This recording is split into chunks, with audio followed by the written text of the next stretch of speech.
saw this post on Strava and I had so much to say about these opinions. And then I remembered I have a YouTube channel where I can yap. Then I made a post on Instagram and creeped the deep dark web that is Reddit to find the most controversial running opinions. And like the cliche YouTuber I am, I'm gonna give you my opinions of people's opinions. Take number 1, your time and pace should never be the point of your run. 100% agree on this. I think one of the most toxic things that has happened to running online is everyone posting their Strava, which I'm all for. Have I done it? Yes. But I think it gives the perspective that like your pace is the most important thing. And unpopular opinion, controversial take here. I don't use autopause. There's my controversial opinion. I think autopause is the worst thing because I don't trust it. It doesn't work. And also I can hear my pace settings, but then it's too much pressure. I don't care what my pace is at the end. And it said I ran 12 minutes because I stopped for a bathroom break. So yeah, sometimes I don't like autopause. It's too much pressure. And then I hyperfixate too much of my paces. And then that's what my whole run is about. And sometimes that's good. That's very important for training. But most of us are not training to go to the Olympics. And so they're good, but sometimes you just need to run. I like this take. Take number 2, carbon-plated shoes are overrated. 100%. Now they're really fun. They're bouncy. I've tested a whole bunch of them. When I put them on, I'm like, ooh, this is fun. But a lot of the research says you don't really see any of the benefits until you are running at very fast speeds because a lot of these were designed for professional athletes. So I do think most of us, me included, don't run fast enough to actually get any benefits from this. So we get a lot more benefits from just having like a cushioned shoe. Like when I ran my marathon, I ran in a really cushioned running shoe because I'm more likely to hurt myself with a springy shoe. I just think of the risk reward. I could so easily hurt myself from just not having a cushioned shoe for just like that many kilometers. And I'm probably not running fast enough to really get any benefit. And they're really expensive. So they're fun. And if you have a goal and you really want to break it, yeah, use them. There's benefits to them. I just think they're overrated for 95% of people. They're fun, not a need. Take number 3, running is good for your knees. I like this and I would agree. There's this misconception, it's always like cliche that like running is bad for your knees. And I do think that's because back in the day, a lot of our parents blew out their knees running, but I don't think it actually had to do with the running. I think it could be a multiple things. Is 1, it's just increased mileage too fast before your body and joints and ligaments could adapt. 2, it was shoe technology wasn't as great. And so just more likely to hurt yourself there. 3, there wasn't as much knowledge about strength training and recovery. And so just a lot more likely to hurt yourself. And there just wasn't, recovery knowledge. And now I think there's just more knowledge that you need to give your body time to adapt, recover.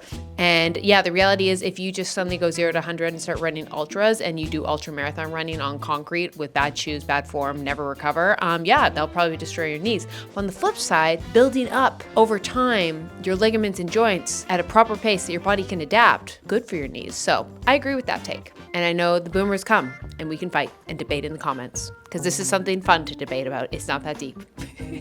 Take number 4. This one is a wordy one, so bear with me. Running isn't running more. It's a cult. What's meant to be a simple activity has turned into an overly commercialized branded lifestyle with the next new excessive gear, dietary advice. Companies definitely take advantage of this running boom, offer free gear and hydration, influencers doing marathons they've never trained for, which probably a normal person shouldn't do. When does it stop?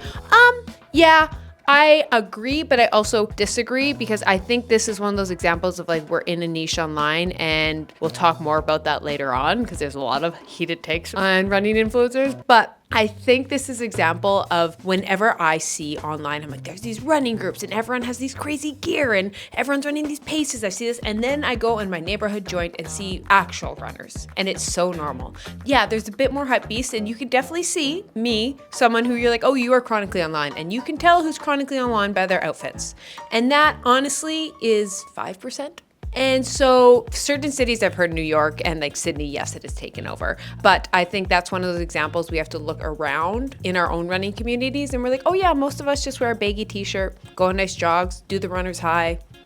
So is there a cult online? That you could debate. Is the cult really happening in real life? No. And honestly, I'm kind of all for the marketing branding. It has made running cool because guess what wasn't a cool sport 20 years ago? Running. And it's one of those things, as someone who's a nerd, who grew up a nerd, everything I do is geeky. Suddenly it becomes cool and I'm like, yeah, Yeah, I run. Yeah, I spent hours chronically online editing videos. Pretty cool. I'm pretty cool. So I'm here for it. There's my controversial take, and go touch grass. Take number 1. There's actually 2 parts of this I saw on the Strava post. Number 1, running without music is the best. Take 2, listening to books or podcasts is better than listening to music while running. Y'all crazy. But I kind of agree. Running without music and silence, I can't raw dog that. If you can do that, you're better than me. You have better mental health and probably more balanced and just overall. Should I do that? Yeah. Can I? No. But I do like listening to podcasts and audiobooks on my runs. So like I specifically try and listen to like podcast audiobooks, just get my mind off it and not focusing on the run, especially long marathon run training. And then I always say like my best music for race day, because that is how I run faster on race day, simply because I allow myself to listen to bangers. And then about once or twice a week on a run, I will also listen to music. So it's a treat, because then I actually push myself. Because with Podio and audiobook, I'm not pushing myself. So easy run. Maybe that's a wordy way to say easy runs, audiobooks, and podcasts. When I have to actually do hard stuff, bangers.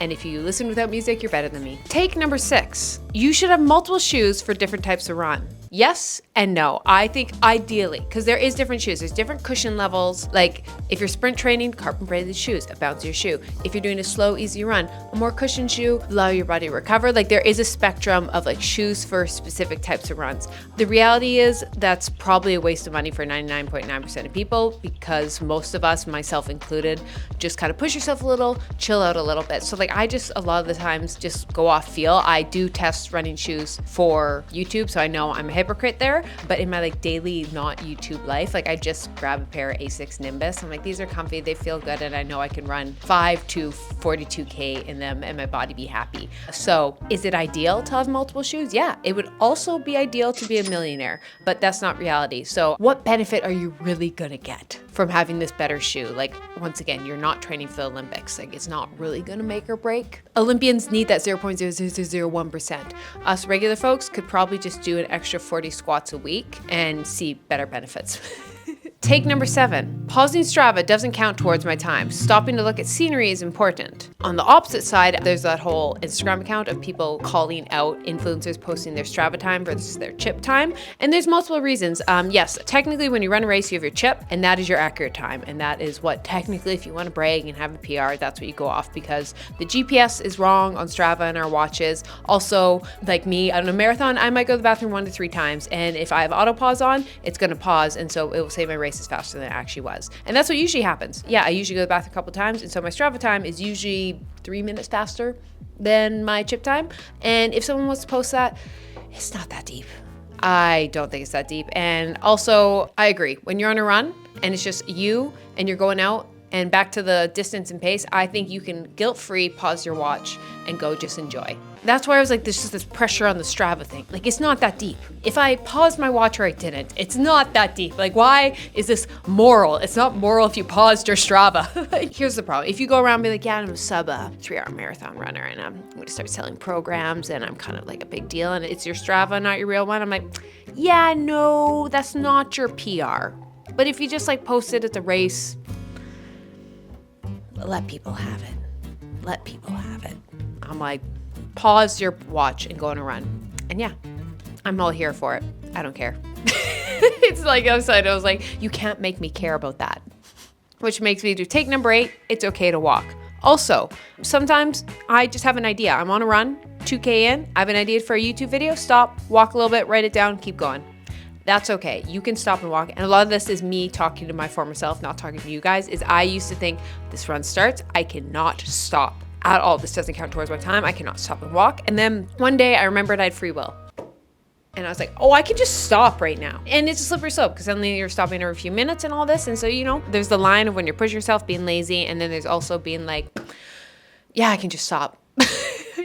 Take number 9, 5 kilometers are a warm-up run. And sadly, I 100% agree with this. And this is just because of where I'm at in marathon training. And this is a mindset of where you are in running. When I take time off running, 5 kilometers seems impossible. I'm like, you telling me I have to go run for 20 to 30 minutes straight? No, that's forever. And then suddenly you start training for a marathon or half, and your long runs are 20K. And and then they're 30, and then they're 35 kilometers. Sorry, my Americans, we talking kilometers over here. And suddenly seeing 5 kilometers is just like 1/6 of your regular one. Like 5K just gets you into the run. Like how many times it takes 5 kilometers until I actually feel like I can breathe. Like I agree, but it all depends on the time of year you talk to me. Take number 10. I don't get the Runna hate train. Now there is some hate on Runna, I will say. Personally, I use Runna. I love it. I've partnered with them. I used them before I partnered with them, and I personally love the app. Now I think one of the reasons it gets a lot of hate, and they would agree, and I will talk about why I personally still recommend Runna and something just a little behind the scenes, because if you made it this far in this video and you're actually listening to me, I'm gonna give you some tea, some insider knowledge. Is this insider trading? I hope not. Anyways, how it works is you put in your best times and it will use an algorithm to decide your pacing, distance, and all this. And one thing I think a lot of people do is they go off their like best time, or they over exaggerate, and that leads to overtraining. For example, me, when my last half marathon, I put my 10-kilometer PR as like 60 minutes. But in the past, like I've run 40-minute around there, give or take a few minutes, like 10 kilometers quite easily. But that wasn't where I was at the time. And if I had put those paces and tried to push myself, I would have injured myself. So one, you have to be honest.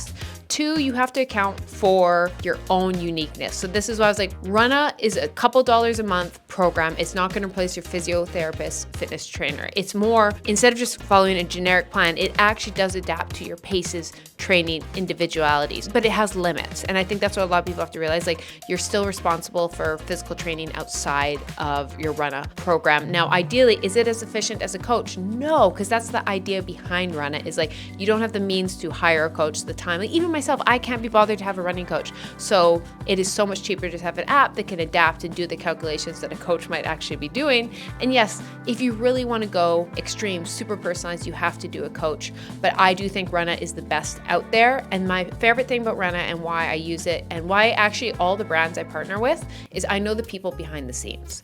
And that is really important for me. And I feel that's what I'm really blessed with. But like, I know the girl posting on Instagram. I know the people making these apps. I know the people doing this. And the people at Runna are amazing. And they are aware of their limitations, and they're constantly growing. They have this one, I don't think it's coming out, and I'm actually not supposed to say it, and I would put someone in big trouble because it's not supposed to be released. But I'm just saying, they're really focused on women. Runna, please don't be mad at me for that, in the best way. And they're thinking that way, and I'm like, oh yeah, stuff's coming. And the fact they're always thinking that way, I was like, it's going to get better and better and better. And so that's why I like to partner with brands that think that long term. And yeah, a couple things is we have to be honest with ourselves when using programs like that, of, are you pushing yourself too hard, or you're not pushing yourself enough? Where are you actually at? Still getting physical training outside of these apps. And so I think it's really honesty. And like, just because Runna is screaming at you, sometimes you have to be like, Runna, no. Like, for example, I'm running on ice right now because I live in the Great White North. And sometimes, yeah, I don't hit my paces, and Runna screams at me. And I'm like, Runna, do you not know there's ice here? And I just have to be like, it's okay. We'll be fine. And yeah, I think that's, I'm not going to run a 4-minute kilometer on black ice, even with spikes. And I do have a code for Runna. This is not sponsored by them.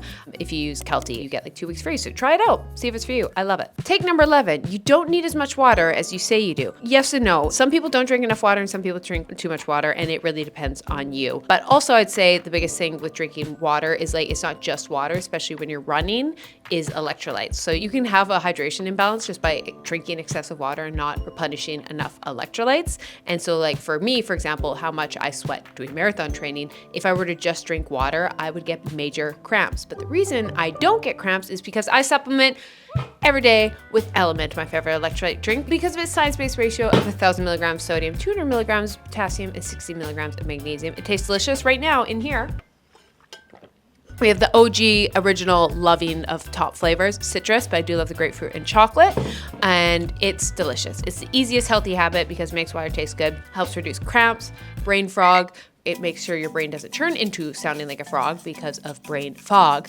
And it's trusted by professional athletes, people at NHL, NFL, NBA. I love it. My fiance, he uses it, and he's a professional hockey player. All my best friends, I had an extra package and I gave to all them, and they were salivating to get them through marathon training. All my friends and family use it. I use it. I absolutely love it. And of course, I'm not going to talk about it and not give you guys a code. If you go to drinkelement.com/Keltie, you get one of their bestseller packets with your purchase. It's a great way to try try their most popular flavors, or share with a salty friend. Once again, that's drinklmnt.com/Keltie. And that's another example of a brand that I see behind the scenes, and that's why I like working with them. Take 12. Sometimes you need to run through the pain. I know I've been a lot of like, oh, it's okay, don't push yourself. There's a limit. There is sometimes you do have to just push because it sucks, but like the first few minutes, the first 1 to 5 kilometers is a lie. And once you push through that pain, you realize like you just need to warm up, lungs start going, then you get to the runner's high. So yes, I agree, sometimes you have to push through pain. And there is moments in our lives, and this is not good advice. This is me as just being a realist. This is not actually health advice. Like, I think there's times we just have to push through stuff and it sucks. And it's just like to remind ourselves we're capable of it. And like, for example, running a sub 3-hour marathon, there's no benefit for your life, but sometimes you might just really need that. And as someone who, you know, has lost a father, gone through life situations, sometimes you just need somewhere to put your pain. And so for that, I agree. But at the same time, if you were injured and it is making it worse, you just need to take a breather, go get fixed. And so there's a line. There's a line, and I hope you find it. And I can't give it to you because I don't know you. I like to think I know you, but awkward silence. I know some of you, there's the word I'm looking for. Take number 13, I will battle this one. I will go in the comments and be like, I'll come for you. There's 2 versions of it. Take number 1, you can wear a running vest whenever and whatever distance. Take number 2, unless you're running an ultra, vests are silly. And all I gotta say is try having a menstrual cycle. It's the purse for runs. So yes, you can get running belts. You can get things with pockets. I like a flowy short. If I wear a flowy short with stuff, it is falling down. And nobody wants to see that. Wearing my running vest has nothing to do with my distance. Sometimes I'm running 35K, don't even bring a belt, just somewhere to put my phone, and then I'll stop and get candy on the way and a drink at a convenience store. Other times, I am just going 3 kilometers, but I need to stash some toilet paper, I need to have my AirPods, I don't know. It has nothing to do with distance, in my opinion. It is just a tool. My only complaint is if you buy it for the look, because they kind of like can be cool looking, and I'm like, that's just a waste of your money. I actually hate wearing mine, but when I need to carry stuff, it's so beneficial. But I'd rather be free, and I do always feel like extra because I know all the ultra people are judging me. But also at the same time, who cares? People don't know. I always tell myself I'm running 5K with a vest. I'm just like, if anyone asks, I just ran 45K and this is my last 5K. Yeah. Lie. Just kidding. Take 14. I'm a trail runner that loves using my Apple Watch over Garmin. Now, this is a debate I can get behind. Especially as a trail runner, like ultras and all that, you're team Garmin. It's true. As an Apple Watch girly, Apple Watch Ultra, I love it. I've used Garmin. I know the difference. The battery life, yada, yada, yada. It's a debate. I love it because I sold my soul to Apple when I was 12 and bought my first iPod Shuffle, and I believe I signed away the birthright naming of my first child in the terms and agreements, and so Apple is my soul, and I want it all connected, and it's not that much different for me, a Garmin and Apple Watch, and so I have to charge it at night. I'll survive. So yeah, Team Apple. But once again, you can debate that in the comments, and I know you will. I know you Garmin people are coming for me. That's fine. I have one. I like my Apple, and it's fine. It works, except when it doesn't. Take number 15. Every running influencer is injured from overtraining. Now, this is a really heated thing on TikTok right now, is saying like all the running influencers are injured. And I've been aware of like 4, but it's just ironic that like 2 really big ones like Lucy and Philly are injured. And then I also think there's some other smaller creators, and I'm not gonna make this like a hit piece for any of them, but I just thought I want to talk about this. First, high-level athletes will get injured. And the reason being, there's multiple reasons you might get injured. Gear, overtraining. Sometimes you just slip. Also, professional athletes are always on that push yourself to the absolute limit and a little bit more to get that edge. And it's always that fine balance when you're in that danger zone of pushing yourself to the extremes to achieve extreme things and not getting injured. And it's so complicated. Like, we cannot compare ourselves to Philly Bowden. She is such a gem. We are so lucky to have her online in the running community. See, even Apple agrees. That's someone who I'll go for the comments and so you come for Philly, you come for me. And that's an example of someone being like professional athlete. Now, there's other people who like, you just get injured. I've gotten injured. There's so many reasons. Now, on the flip side, I do think there's a bit of a epidemic going on of, back to my Strava pacing. This is no one individual, but I do think there's a lot of pressure right now to get a sub 3-hour marathon, to run these insane paces, to run them when we're really young. Like I see so many 20-year-olds thinking like that's the goal. And there's something amazing about pushing yourself, but we need to separate ourselves from seeing these high level athletes and comparing ourselves to them. Like, for example, I see Philly's paces and I'm like, I can do that. Yeah. And then I go out and I'm like, oh my God, put your ego aside. You think you can even remotely ever get there? No. It's a hard thing because you can be inspired by those people. There's nothing wrong with seeing these paces these athletes are doing, but we have to also check ourselves that we don't have the ability to recover, train, and balance like a professional athlete. Even like some of these running influencers that it's become their whole-time job. And I think I've fallen guilty of this as well. And I always use my fiance as an example of he's a professional athlete, and I see how much of his day is just chilling, working really hard, relaxing, eating. And that's part of it. And then if I were to push myself that hard and then I go work for 8 hours, like most of us don't have the capacity to recover with full-time jobs and school. And then, yeah, I just think it's a weird thing when everyone's competing against everybody and there's that pressure. And more so, that's not any specific people. I think that's just going to be an ethos in general of overtraining. And the reality is, yeah, people get injured for multiple different reasons. Sometimes you push yourself. Sometimes you just have an imbalance. It's not that deep. And yeah, the reality is you can overtrain and you can under recover. You cannot eat enough, you cannot sleep enough, and everyone has to take ownership of your own ability to recover. Even myself, like right now, this year, I will not be running a fast marathon time. I could try and aim for that, but I'm gonna maybe run a couple marathons. And so to do that, I have to do quantity over quality. So it's not about how fast I can go, it's just like how much my body can handle, because I don't have the time capacity to proper recover for improving my time. I would have to add more strength training, more sleep. I don't have that. So I think that's one thing. And then it's a weird thing when running influencers are just regular folks as well posting. So it's a tough, blurry line. And also, this is just me being like, ooh, I'm interested. I think there's also cycles of just fitness, and I wonder if this is going to be me predicting the next one. So you go from just general fitness to people getting into like strength training, and then after they just get bored of just doing weight training, and so they want to add some cardio, they start doing cardio, they do a little less weight training, they get injured. Because they're injured, they go back to body weight and mobility stuff, and I think that's kind of the cycle. And I think back to the bad knees, like you have seen it, and I do think the next trend is going to be, it kind of happened with weightlifting where everyone's like, oh, my cortisol is too high and that's why I can't do HIIT or weights, and so let's go into running and Pilates, and then the same thing's going to happen with running. Everyone's going to get injured and we're like, running is bad. It's like, no, you just have to make sure everything you do is recovery. Cortisol is good in good quantities. You have some muscle inflammation from weight training does not mean you shouldn't have weight training, and you need cortisol in your life. It's part of like your daily circadian rhythm. It's not bad. I'm going on a long tangent about that, but I do wonder if that's going to be the next thing. And it's not running, it's you need the full picture. But also, it's really hard to do the full picture when running isn't our full-time jobs. So yeah, moral of the story, that was a long-worded way to say happy recovery to everyone who's injured, and being injured sucks. Let's just remember we all need to eat, sleep, recover, weight train, and if someone's injured, feel bad for them, because as someone who blew out their knee and it ended my basketball career, it sucks. Take number 16, not everyone can be a runner girl. There's definitely risk for some and genetics play. This kind of caveat onto the other. I do think anyone can be a runner.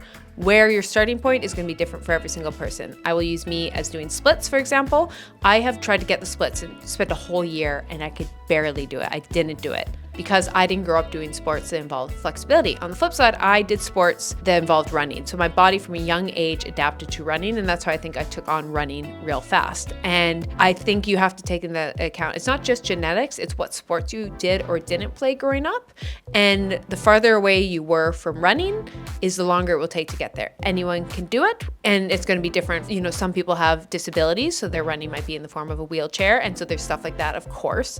But as a regular person, anyone can do it. It will just be harder and longer and slower for other people, but I do believe anyone has the ability to run if they're able-bodied. It just might look different, and everyone's starting point is going to be different. Just like my starting point for splits is, 6 years into it, still can't do it. Take number 17, running slow keeps you slow. I agree, to a point. It's kind of crazy if you just like run really chill and like sprint a little, how much faster you can get. But at the same time, if you are always just running really, really slow, you're not training the muscles to actually run faster, you're not doing proper form.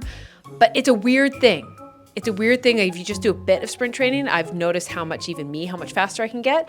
But if you just run slow, you're not going to get super fast. But you'd be shocked by how fast you can go by running slow. I think that's it. You'd be shocked how fast you can go from running slow, but if you want to get really fast, you do have to run really fast. That's my hypothesis. And now to finish off, let's just do some rapid fire ones for fun. 5 kilometers feel like I haven't done anything. You are training for a marathon. All races should be downhill. That's how we will all have bad knees. That is psycho behavior. Absolutely not. Honestly, I would almost prefer all uphill than downhill. Oh, no. Running actually sucks. Someone is also training for a marathon. It does. Depends on the day. Sometimes I'm like, this is the best thing. It's everything I want. And other days I'm like, why is this the hobby I chose as an adult? Barefoot shoes and stretching is overrated. Barefoot shoes, overrated. My take is, yeah, it's really important to build muscles in your feet. And people will be like, it's evolutionary. We did not evolve to run on concrete. We evolved to run on like sand and grass. So I think our shoes help with that. Running doesn't have to be expensive. Amen. Really, you just need some shoes and ideally something to wear on top, but that's it. It can be expensive. Next, you don't need Strava. You definitely don't, but it's like the least toxic social media in my opinion. I love it. Do I need it? No. Running gels are actually pretty good. Honestly, every once in a while I'll have one. I'm like, this is hidden. I'm like, it's just gooey sugar and I love sugar. So yeah. Runner's snot is a rite of passage. As someone with a deviated septum, yes. Oh, I agree with that. Yep. Once you know, but as someone with deviated septum, yeah, it's bad. Especially in the cold weather. It's bad. Next thing. I love hills. I don't love you. Just kidding. I do love you. But actually, I hate hills. But there's a psycho mentality, like my competitive side, when there's a hill on a race, is like, I'm like, this is where I can win. Because as much as I'm like, oh, chill and relax, like I do have that devil in me. And that's why I have to be like, chill, relax, take it easy. Because she'll come out and she will push herself till she pukes. And hills is one of those moments in races. I'm like, oh, here's where I make up time. So I hate that I love them. Sour Patch Kids over gels. Yep, check. Let's go. We'll take candy over gels any day. Choking hazard, be careful. Fun advice, not health advice. The first mile is the best. Most controversial take I've seen. No. If the first mile is good, I'm scared. I'm like, oh, I'm in too good of a mood. It is going downhill. This is going to be the worst run of my life. If it starts out bad, I'm like, oh, this is going to get good. Once again, placebo effect. And last, zone 2 is overrated. Running off how you feel works too. I agree. We can go off zone 2s and all this, but everyone's heart rate zones are actually different. You have to go get like tested in a lab or, do all this testing you can get done to actually know your zones. So just a blanket zone 2 isn't really accurate for everyone, but you can go off feel. And sometimes we all need this. I love our watches. I love a science-based program. I love all this. And we're not in a place right now where everything's perfectly synced up and you can tell us every single detail. Sometimes you just have to be like, an easy run is just a run you can kind of have a conversation with someone. Don't look at your watch. And that is my controversial takes. Now, I also actually have one controversial take that I'm going to kind of a little preview for the year ahead is back to running influencers. I do think with all this pressure and running and all this and these race days, and I love races. The whole point of race day is a fun reward for your training, in my opinion. And there's a great time if you need a period in your time to really push yourself and have something to train for. But something I'm really not seeing talked about a lot, and even me, I needed this reminder, it's going to sound obvious to some of you guys, is one of the most important things about races and running is charity aspect. And that's not talked about a lot, is some of these races are the biggest fundraising opportunities there is. London Marathon is one of the biggest, if not the biggest, heart foundation charity event in the entire world. I believe they raised like $83 million last year, which is absolutely unbelievable. And if someone who lost their father this year to cardiovascular disease, which was the reason I decided to run a marathon, I feel really bad asking for money from you guys. So if you're not within the means, that is fine. But in the next few videos leading up to London Marathon, I will put a link down and I will be raising money for cardiovascular research, heart foundations, and then also later on in the year, I want to work on some women's health initiatives. And then cardiovascular health obviously just means a lot to me, and then some other things. But I think a purpose behind my running right now is going to be raising money for charity. So if you have the means, of course, you can go donate there if you follow my journey. And if you don't have the means, I just want to kind of spread a little knowledge. If you didn't know, like I know we see the charity aspect and we're like, oh yeah, donate a little bit, but that's kind of where the grassroots of running is. We're talking about this cult and the fanciness and all this, but I think the real true running community that's been around for 50-ish plus years is all this like, let's push ourselves to come together for the greater good. And let's have this moment to celebrate and do something really good for our communities. And I think we have to bring running back to that grassroots. And it's fun to have the fancy shoes and I love getting dressed up, but that's just a little passion project for me this year.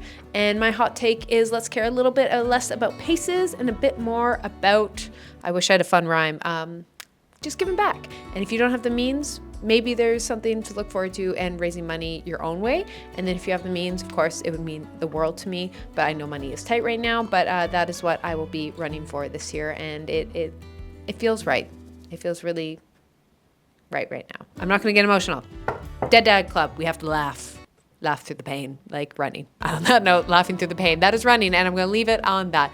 Let me know down in the comments. Keep it fun, keep it light. These are controversial takes, and it's running. It's not that deep. We're going on runs on our rock that's spinning in space and we know nothing about.